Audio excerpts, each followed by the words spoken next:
The Lost Special by Sir Arthur Conan Doyle. The Confession of Herbert de Lernac, now lying under sentence. On the 3rd of June, 1890, a gentleman who gave his name as Monsieur Louis Caratal desired an interview with Mr. James Bland, the superintendent of the London and West Coast Central Station in Liverpool. He was a small man, middle-aged and dark, with a stoop which was so marked that it suggested some deformity of the spine. Monsieur Caratal's business was quickly dispatched. He had arrived that afternoon from Central America. Affairs of the utmost importance demanded that he should be in Paris without the loss of an unnecessary hour. He had missed the London express. A special must be provided. Money was of no importance. Time was everything. Mr. Bland struck the electric bell, summoned Mr. Potter Hood, the traffic manager, and had the matter arranged in 5 minutes. The train would start in 3/4 of an hour. It would take that time to ensure that the line should be clear. The powerful engine called Rochdale, number 247 on the company's register, was attached to 2 carriages with a guard's van behind. Monsieur Caratal, upon leaving the superintendent's office, rejoined his companion, and both of them manifested extreme impatience to be off. Having paid the money asked, which amounted to £50 5 shillings, at the usual special rate of 5 shillings a mile, they demanded to be shown the carriage, and at once took their seats in it, although they were assured that the better part of an hour must elapse before the line could be cleared. In the meantime, a singular coincidence had occurred in the office which Monsieur Caratal had just quitted. A request for a special is not a very uncommon circumstance in a rich commercial centre, but that 2 should be required upon the same afternoon was most unusual. It so happened, however, that Mr. Bland had hardly dismissed the first traveller before a second entered with a similar request. This was a Mr. Horace Moore, a gentlemanly man of military appearance, who alleged that the sudden serious illness of his wife in London made it absolutely imperative that he should not lose an instant in starting upon the journey. His distress and anxiety were so evident that Mr. Bland did all that was possible to meet his wishes. A second special was out of the question, as the ordinary local service was already somewhat deranged by the first. There was the alternative, however, that Mr. Moore should share the expense of Monsieur Caratal's train, and should travel in the other empty first-class compartment, if Monsieur Caratal objected to having him in the one which he occupied. It was difficult to see any objection to such an arrangement, and yet Monsieur Caratal, upon the suggestion being made to him by Mr. Potter Hood, absolutely refused to consider it for an instant. The train was his, he said, and he would insist upon the exclusive use of it. All argument failed to overcome his ungracious objections, and finally the plan had to be abandoned. Mr. Horace Moore left the station in great distress, after learning that his only course was to take the ordinary slow train which leaves Liverpool at 6 o'clock. At 4:31 exactly by the station clock, the special train, containing the crippled Monsieur Caratal and his gigantic companion, steamed out of the Liverpool station. The line was at that time clear, and there should have been no stoppage before Manchester. The trains of the London and West Coast Railway run over the lines of another company as far as this town, which should have been reached by a special rather before 6 o'clock. At 6:15, considerable surprise and some consternation were caused amongst the officials at Liverpool by the receipt of a telegram from Manchester to say that it had not yet arrived. An inquiry directed to St. Helens, which is a third of the way between the two cities, elicited the following reply: To James Bland, Superintendent, Central L&WC, Liverpool. Special passed here at 4:52, well up to time. Dowster, St. Helens. This telegram was received at 6:40. At 6:50 a second message was received from Manchester. No sign of special as advised by you. And then 10 minutes later a third, more bewildering. Presume some mistake as to proposed running of special. Local train from St. Helens timed to follow it has just arrived, and has seen nothing of it. Kindly wire advises. Manchester. The matter was assuming a most amazing aspect, although in some respects the last telegram was a relief to the authorities at Liverpool. If an accident had occurred to the special, it seemed hardly possible that the local train could have passed down the same line without observing it. And yet, what was the alternative? Where could the train be? Had it possibly been sidetracked for some reason in order to allow the slower train to go past? Such an explanation was possible if some small repair had to be effected. A telegram was dispatched to each of the stations between St. Helens and Manchester, and the superintendent and traffic manager waited in the utmost suspense at the instrument for the series of replies which would enable them to say for certain what had become of the missing train.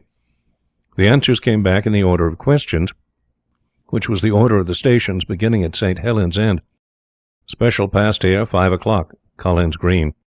Special passed here 6 past 5, Earlstown. Special passed here 5:10, Newton. Special passed here 5:20, Kenyon Junction. No special train has passed here, Barton Moss. The two officials stared at each other in amazement. "This is unique in my 30 years of experience," Mr. Bland said. "Absolutely unprecedented and inexplicable, sir. The special has gone wrong between Kenyon Junction and Barton Moss.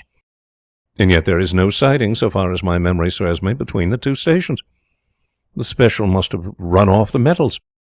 But how could the 4:50 Parliamentary pass over the same line without observing it?" "There is no alternative, Mr. Hood. It must be so. Possibly the local train may have observed something which may throw some light upon the matter. We'll wire to Manchester for more information, and to Kenyon Junction with instructions that the line be examined instantly as far as Barton Moss." The answer from Manchester came within a few minutes. "No news of missing special. Driver and guard of slow train positive no accident between Kenyon Junction and Barton Moss. Line quite clear, and no sign of anything unusual. Manchester." "That driver and guard will have to go," said Mr. Bland grimly. "There has been a wreck, and they have missed it. The special has obviously run off the metals without disturbing the line. How it could have done so passes my comprehension. But so it must be, and we shall have a wire from Kenyon or Barton Moss presently to say that they have found her at the bottom of an embankment." But Mr. Bland's prophecy was not destined to be fulfilled. Half an hour passed, and then there arrived the following message from the station master of Kenyon Junction. "There are no traces of the missing special. It is quite certain that she passed here, and that she did not arrive at Barton Moss. We have detached engine from goods train, and have myself ridden down the line. But all is clear, and there is no sign of an accident." Mr. Bland tore his hair in his perplexity. "This is rank lunacy, Hood," he cried. "Does a train vanish into thin air in England in broad daylight? The thing is preposterous. An engine, a tender, 2 carriages, a van, 5 human beings, and all lost on a straight line of railway. Unless we get something positive within the next hour, I'll take Inspector Collins and go down myself." And then at last something positive did occur. It took the shape of another telegram from Kenyon Junction. "Regret to report that the dead body of John Slater, driver of the special train, has just been found among the gorse bushes at a point 2¼ miles from the junction. Had fallen from his engine, pitched down the embankment, and rolled among the bushes. Injuries to his head from the fall appear to be cause of death. Ground has now been carefully examined, and there is no trace of the missing train." The country was, as has already been stated, in the throes of a political crisis, and the attention of the public was further distracted by the importance and sensational developments in Paris, where a huge scandal threatened to destroy the government and to wreck the reputations of many of the leading men in France. The papers were full of these events, and the singular disappearance of the special train attracted less attention than would have been the case in more peaceful times. The grotesque nature of the event helped to detract from its importance, for the papers were disinclined to believe the facts as reported to them. More than one of the London journals treated the matter as an ingenious hoax, until the coroner's inquest upon the unfortunate driver, an inquest which elicited nothing of importance, convinced them of the tragedy of the incident. Mr. Bland, accompanied by Inspector Collins, the senior detective officer in the service of the company, went down to Kenyon Junction the same evening, and their research lasted throughout the following day, but was attended with purely negative results. Not only was no trace found of the missing train, but no conjecture could be put forward which would possibly explain the facts. At the same time, Inspector Collins's official report, which lies before me as I write, served to show that the possibilities were more numerous than might have been expected. In the stretch of railway between these 2 points, the country is dotted with ironworks and collieries. Of these, some are being worked and some have been abandoned. There are no fewer than 12 which have small gauge lines which run trolley cars down to the main line. These can, of course, be disregarded. Beside these, however, there are 7 which have, or have had, proper lines running down and connecting with points to the main line, so as to convey their produce from the mouth of the mine to the great centres of distribution. In every case, these lines are only a few miles in length. Out of the 7, 4 belong to collieries which are worked out, or at least to shafts which are no longer used. These are the Red Gauntlet, Hero, Slough of Despond, and Heart's Ease mines, the latter having 10 years ago been one of the principal mines in Lancashire. These 4 side lines may be eliminated from our inquiry, for, to prevent possible accidents, the rails nearest to the main line have been taken up, and there is no longer any connection. There remain 3 other side lines leading: A. to the Carnstock Ironworks, B. to the Big Ben Colliery, C. to the Perseverance Colliery. Of these, the Big Ben line is not more than a quarter of a mile long, and ends at a dead wall of coal waiting removal from the mouth of the mine. Nothing had been seen or heard there of any special. The Carnstock Ironworks line was blocked all day upon the 3rd of June by 16 truckloads of hematite. It's a single line, and nothing could have passed. At the Perseverance line, a large double line, which does a considerable traffic, for the output of the mine is very large. On the 3rd of June this traffic proceeded as usual. Hundreds of men, including a gang of railway platelayers, were working along the 2 lines and a quarter which constituted the total length of the line, and it is inconceivable that an unexpected train could have come down there without attracting universal attention. It may be remarked in conclusion that this branch line is nearer to St. Helens than the point at which the engine driver was discovered, so that we have every reason to believe that the train was past that point before misfortune overtook her. As to John Slater, there is no clue to be gathered from his appearance or injuries. We can only say that, so far as we can see, he met his end by falling off his engine, though why he fell, or what became of the engine after his fall, is a question upon which I do not feel qualified to offer an opinion. In conclusion, the inspector offered his resignation to the board, being much nettled by an accusation of incompetence in the London papers. A month elapsed, during which both the police and the company prosecuted their inquiries without the slightest success. A reward was offered and a pardon promised in case of crime, but they were both unclaimed. Every day the public opened their papers with the conviction that so grotesque a mystery would at last be solved, but week after week passed by, and a solution remained as far off as ever. In broad daylight, upon a June afternoon in the most thickly inhabited portion of England, a train, with its occupants, had disappeared as completely as if some master of subtle chemistry had volatilized it into gas. Indeed, among the various conjectures which were put forward in the public press, there were some which seriously asserted that supernatural, or at least preternatural, agencies had been at work, and that the deformed Monsieur Caratal was probably a person who was better known under a less polite name. Others fixed upon his swarthy companion as being the author of the mischief, but what it was exactly which he had done could never be clearly formulated in words. Among the many suggestions put forward by various newspapers or private individuals, there were 1 or 2 which were feasible enough to attract the attention of the public. One, which appeared in the Times, over the signature of an amateur reasoner of some celebrity at that date, attempted to deal with the matter in a critical and semi-scientific manner. An extract must suffice, although the curious can see the whole letter in the issue of the 3rd of July. "It's one of the elementary principles of practical reasoning," he remarked, "that when the impossible has been eliminated, the residuum, however improbable, must contain the truth. It is certain that the train left Kenyon Junction. It is certain that it did not reach Barton Moss. It is in the highest degree unlikely, but still possible, that it may have taken one of the 7 available side lines.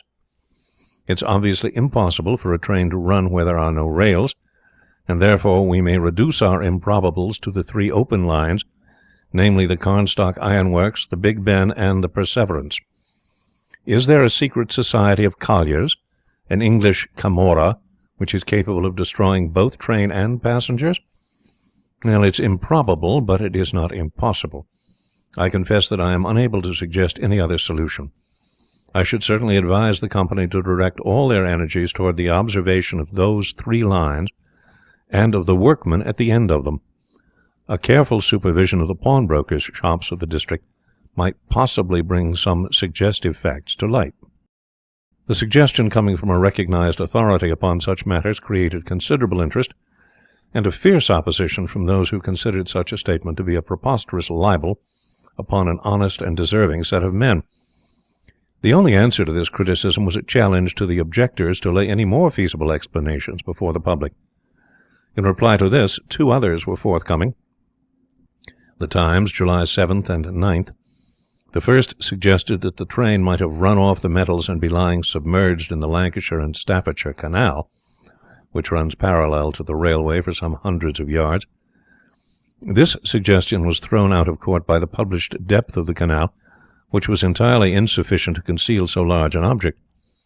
The second correspondent wrote, calling attention to the bag which appeared to be the sole luggage which the travellers had brought with them, and suggesting that some novel explosive of immense and pulverizing power might have been concealed in it. The obvious absurdity, however, of supposing that the whole train might be blown to dust while the metals remained uninjured reduced any such explanation to a farce. The investigation had drifted into this hopeless position when a new and most unexpected incident occurred. This was nothing less than the receipt by Mrs. Macpherson of a letter from her husband, James Macpherson, who had been the guard on the missing train. The letter, which was dated July 5th, 1890, was posted from New York, and came to hand upon July 14th.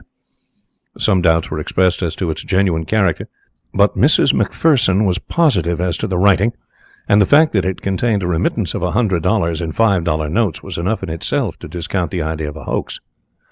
No address was given in the letter, which ran in this way: My dear wife, I have been thinking a great deal, and I find it very hard to give you up. The same with Lizzie. I try to fight against it, but it will always come back to me. I send you some money which will change into 20 English pounds. This should be enough to bring both Lizzie and you across the Atlantic, and you will find the Hamburg boats which stop at Southampton very good boats, and cheaper than Liverpool. If you could come here and stop at the Johnston House, I would try and send you word how to meet, but things are very difficult with me at present, and I am not very happy, finding it hard to give you both up. So, no more at present. From your loving husband, James Macpherson. For a time it was confidently anticipated that this letter would lead to the clearing up of the whole matter, the more so as it was ascertained that a passenger who bore a close resemblance to the missing guard had travelled from Southampton under the name of Summers in the Hamburg and New York liner Vistula, which started upon the 7th of June. Mrs. Macpherson and her sister Lizzie Dalton went across to New York as directed, and stayed for 3 weeks at the Johnston House without hearing anything from the missing man. It's probable that some injudicious comments in the press may have warned him that the police were using them as a bait. However this may be, it's certain that he neither wrote nor came, and the women were eventually compelled to return to Liverpool. And so the matter stood, and has continued to stand up to the present year, 1898. Incredible as it may seem, nothing has transpired during these 8 years which has shed the least light upon the extraordinary disappearance of the special train which contained Monsieur Caratal and his companion. Careful inquiries into the antecedents of the 2 travellers have only established the fact that Monsieur Caratal was well known as a financier and political agent in Central America, and that during his voyage to Europe he had betrayed extraordinary anxiety to reach Paris. His companion, whose name was entered upon the passenger lists as Eduardo Gomez, was a man whose record was a violent one, and whose reputation was that of a bravo and a bully. There was evidence to show, however, that he was honestly devoted to the interests of Monsieur Caratal, and that the latter, being a man of puny physique, employed the other as a guard and protector. It may be added that no information came from Paris as to what the objects of Monsieur Caratal's hurried journey may have been.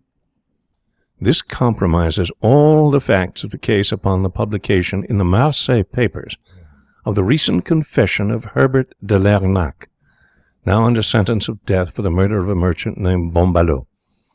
This statement may be literally translated as follows. It is not out of mere pride or boasting that I give this information, for if that were my object, I could tell a dozen actions of mine which are quite as splendid. But I do it in order that certain gentlemen in Paris may understand that I, who am able here to tell about the fate of Monsieur Caratal, can also tell in whose interest and at whose request the deed was done, unless the reprieve which I am awaiting comes to me very quickly. Take warning, messieurs, before it is too late. You know Herbert de Lernac, and you are aware that his deeds are as ready as his words. Hasten, then, or you are lost. At present I shall mention no names. If you only heard the names, what would you not think? But I shall merely tell you how cleverly I did it. I was true to my employers then, and no doubt they will be true to me now. I hope so, and until I am convinced that they have betrayed me, these names which would convulse Europe shall not be divulged. But on that day, well, I say no more.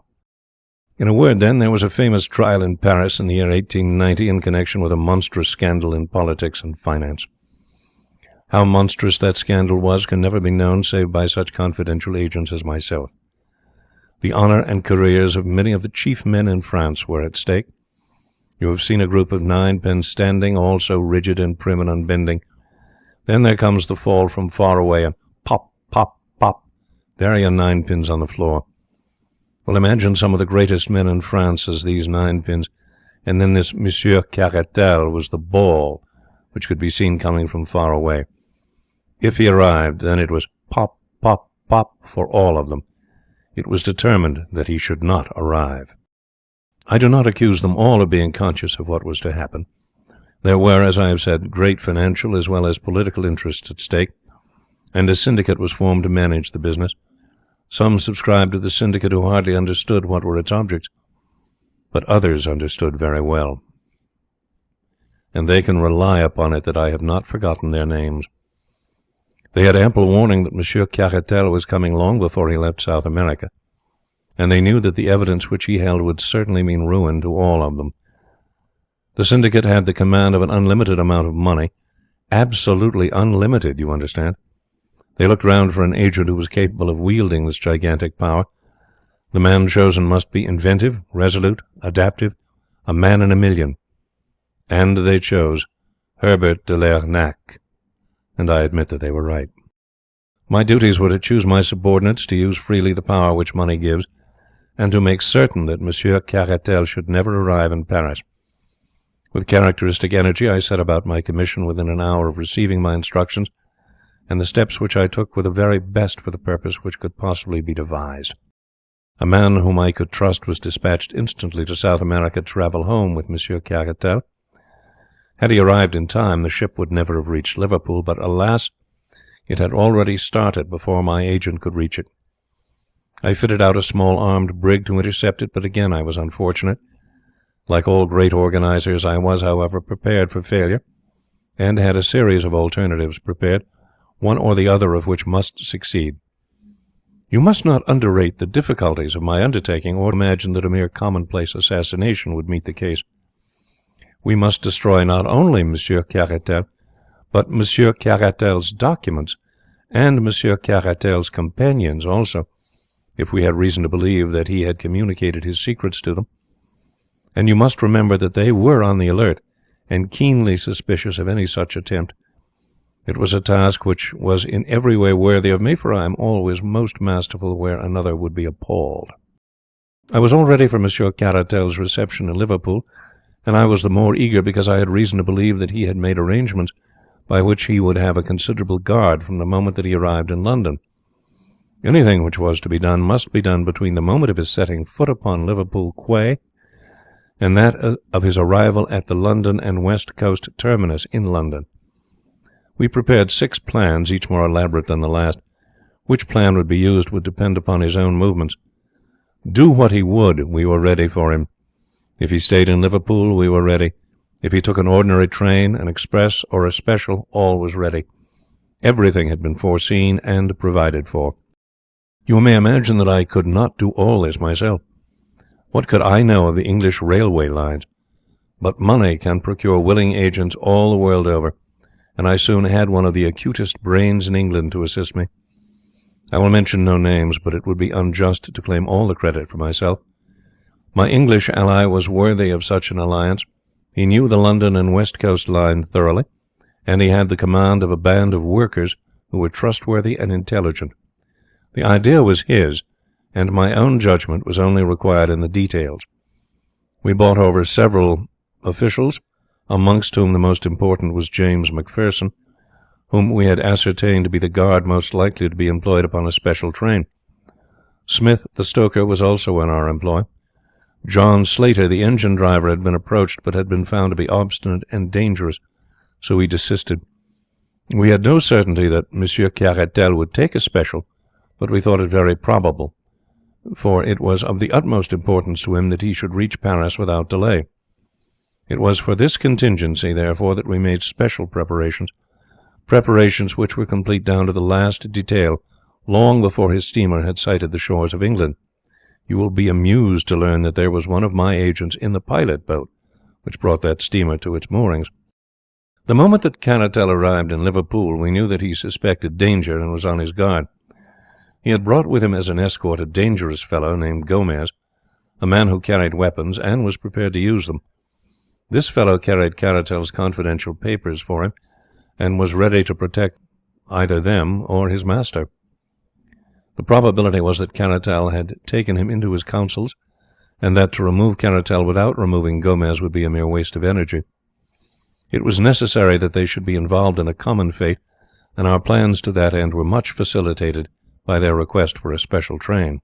On that special train, you will understand that 2 out of the 3 servants of the company were really in our employ, at a price which would make them independent for a lifetime. I do not go so far as to say that the English are more honest than any other nation, but I have found them more expensive to buy. I have already spoken of my English agent, who is a man with a considerable future before him, unless some complaint of the throat carries him off before his time. He had charge of all arrangements at Liverpool, while I was stationed at the inn at Kenyon, where I awaited a cipher signal to act. When the special was arranged for, my agent instantly telegraphed to me, and warned me how soon I should have everything ready. He himself, under the name of Horace Moore, applied immediately for a special also, in the hope that he would be sent down with Monsieur Caratal, which might under certain circumstances have been helpful to us. If, for example, our great coup had failed, it might then have become the duty of my agent to have shot them both and destroyed their papers. Caratal was on his guard, however, and refused to admit any other traveller. My agent then left the station, returned by another entrance, entered the guard's van on the side farthest from the platform, and travelled down with Macpherson, the guard. In the meantime, you will be of course interested to know that my movements were. Everything had been prepared for days before, and only the finishing touches were needed. The side line which we had chosen had once joined the main line, but it had been disconnected. We had only to replace a few rails to connect it once more. These rails had been laid down as far as could be done without danger of attracting attention, and now it was merely a case of completing a juncture with the line, and arranging the points as they had been before. The sleepers had never been removed, and the rails, fish plates, and rivets were all ready, for we had taken them from a siding on the abandoned portion of the line. With my small but competent band of workers, we had everything ready long before the special arrived. When it did arrive, it ran off upon the small side line so easily that the jolting of the points appears to have been entirely unnoticed by the 2 travellers. Our plan had been that Smith, the stoker, should chloroform John Slater, the driver, so that he should vanish with the others. In this respect, and in this respect only, our plans miscarried. I expect the criminal folly of Macpherson in writing home to his wife. Our stoker did his business so clumsily that Slater in his struggles fell off the engine, and through fortune was with us so far that he broke his neck in the fall. Still he remained as a blot upon that which would otherwise have been one of the most complete masterpieces, which are only to be contemplated in silent admiration. The criminal expert will find in John Slater the one flaw in all our admirable combinations. A man who has had as many triumphs as I can afford to be frank, and I therefore lay my finger upon John Slater and proclaim him to be a flaw. But now I have got our special train upon the small line, 2 kilometres, or rather more than 1 mile in length, which leads, or rather used to lead, to the abandoned Heartsease mine, once one of the largest coal mines in England. You'll ask how it is that no one saw the train upon this unused line, and I answer that along its entire length it runs through a deep cutting, and that unless someone had been on the edge of that cutting he could not have seen it. There was someone on the edge of that cutting. I was there, and now I will tell you what I saw. My assistant had remained at the points in order that he might superintend the switching off of the train. He had 4 armed men with him, so that if the train ran off the line, we thought it probable because the points were rusty, we might still have resources to fall back upon. Having once seen it safely on the side-line, he handed over the responsibility to me. I was waiting at a point which overlooks the mouth of the mine, and I was also armed, as were my 2 companions. Come what might, you see, I was always ready. The moment that the train was fairly on the side-line, Smith, the stoker, slowed down the engine, and then, having turned it on to the fullest speed again, he and McPherson, with my English lieutenant, sprang off before it was too late. It may be that it was this slowing down which first attracted the attention of the travellers, but the train was running at full speed again before their heads appeared at the open window. It makes me smile to think how bewildered they must have been. Picture to yourself your own feelings if, on looking out of your luxurious carriage, you suddenly perceived that the lines upon which you ran were rusted and corroded, red and yellow with disuse and decay. What a catch must have come in their breath as, in a second, it flashed upon them that it was not Manchester, but death which was waiting for them at the end of that sinister line. But the train was running with frantic speed, rolling and rocking over the rotten line, while the wheels made a frightful screaming sound upon the rusted surface. I was close to them and could see their faces. Caratal was praying, I think. There was something like a rosary dangling out of his hand. The other roared like a bull who smells the blood of the slaughterhouse. He saw us standing on the bank, and he beckoned to us like a madman. Then he tore at his wrist and threw his dispatch box out the window in our direction. Of course his meaning was obvious. Here was the evidence, and they would promise to be silent if their lives were spared. It would have been very agreeable if we could have done so, but business is business. Besides, the train was now as much beyond our controls as theirs. He ceased howling when the train rattled round the curve, and they saw the blank mouth of the mine yawning before them. We had removed the boards which had covered it, and we had cleared the square entrance. The rails had formerly run very close to the shaft for the convenience of loading the coal, and we had only to add 2 or 3 lengths of rail in order to lead to the very brink of the shaft. In fact, as the lengths would not quite fit, our line projected about 3 feet over the edge. We saw the 2 heads at the window, Caratal below, Gomez above, but they had both been struck silent by what they saw, and yet they could not withdraw their heads. The sight seemed to have paralyzed them. I have wondered how the train, running at great speed, would take the pit into which I had guided it, and I was much interested in watching it. One of my colleagues thought that it would actually jump it, and indeed it was not very far from doing so. Fortunately, however, it fell short, and the buffers of the engine struck the other lip of the shaft with a tremendous crash. The funnel flew off into the air. The tender, carriages, and van were all smashed up into one jumble, which, with the remains of the engine, choked for a minute or so the mouth of the pit.